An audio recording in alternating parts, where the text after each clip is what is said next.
24 na taon, 24 na tag-ulan, tag-araw, tag-gutom, tag-hirap.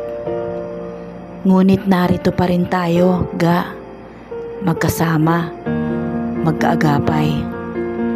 Sa bawat umagang tayo'y magkasabay bumangon, sa bawat gabing ako'y yakap mong parang huling beses. Ako si Beng. Noon, ako'y mahina. Madalas ang luha kaysa sa tuwa. Ang mundo'y tila ba palaging hindi patas.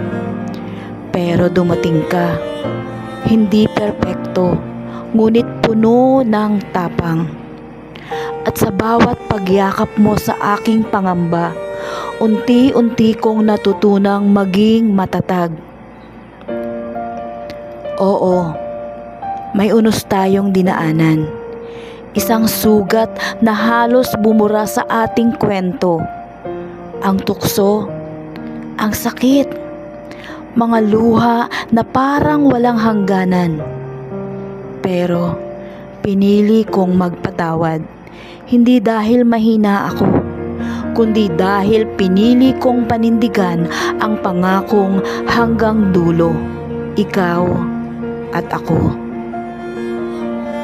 At sa gitna ng lahat, binayayaan tayo ng anak na sina Rosh at Rain.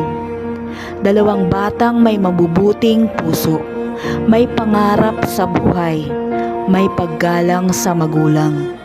Sila ang patunay na kahit salat tayo sa yaman, sagana naman tayo sa pagmamahal. Ngayon, konti na lang at mararating na nila ang kanilang mga bituin.